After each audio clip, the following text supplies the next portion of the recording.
If you've seen the operational, capital, and 4% videos, then you've learned a bit about where the money goes and how your tax dollars are put to work. Now it's time to hear more about where the money comes from, the property taxes and other vital sources of revenue that provide goods and services to the citizens of Metro Nashville.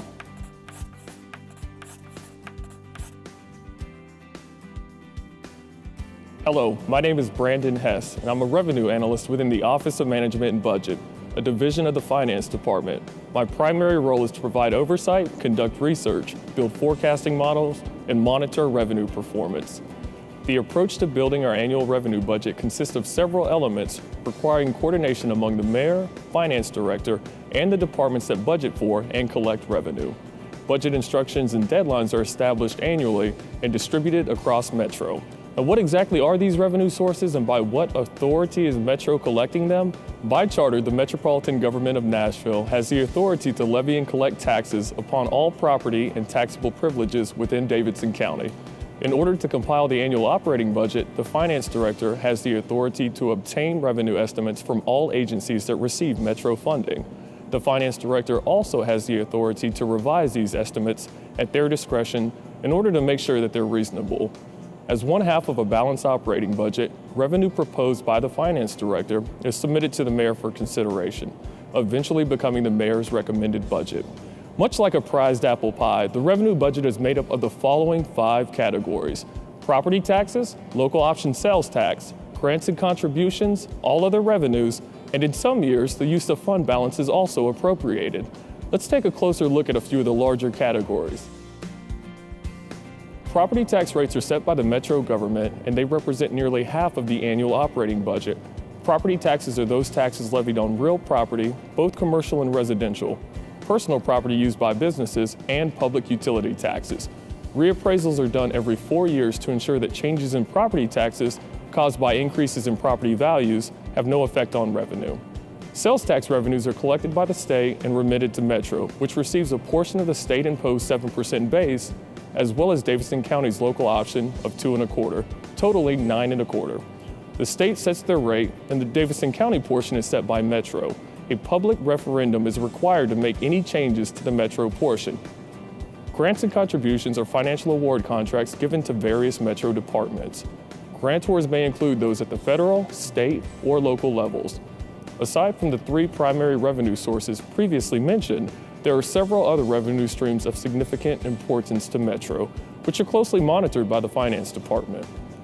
These include those that are shared by the state or state-directed, including income tax, excise tax, alcohol beverage allocation, telecommunication taxes, and gas and fuel taxes. Local taxes, licenses, and permits are also closely monitored due to their ability to serve as performance indicators for the local economy. These include business taxes, franchise taxes, building permits, motor vehicle regulatory licenses, commercial wheel tax, and local alcohol privilege taxes. Tourism is a major component of Nashville's thriving economy. How exactly is Nashville benefiting from this influx of visitors?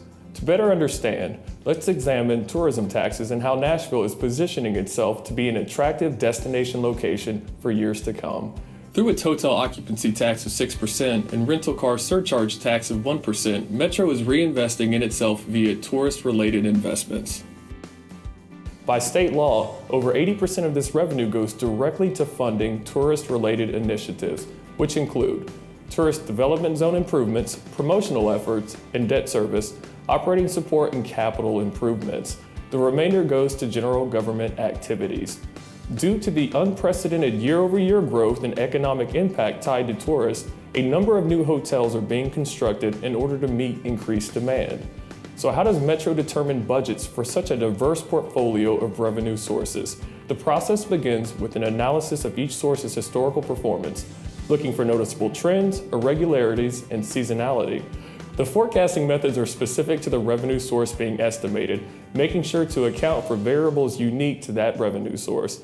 Any anomalies or changes in rate structures are also considered.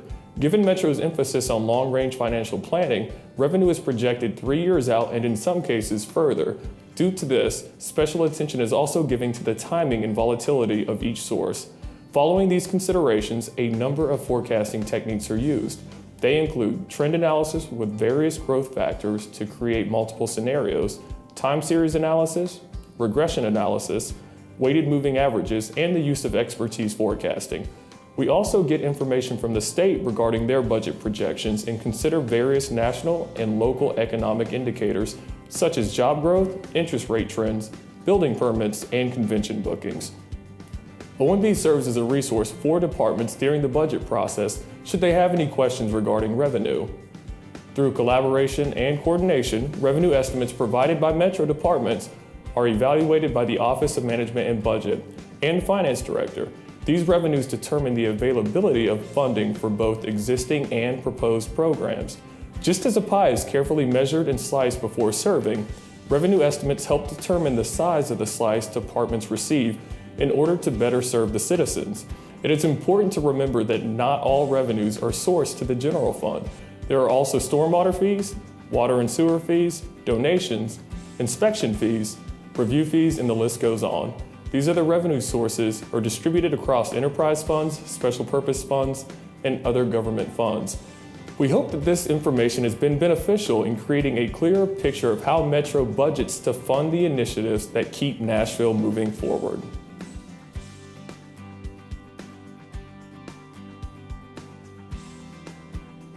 Did you know that Metro has over 600 individual revenue sources, ranging anywhere from $100 for pawnbroker licenses to over $100 million for property taxes on an annual basis?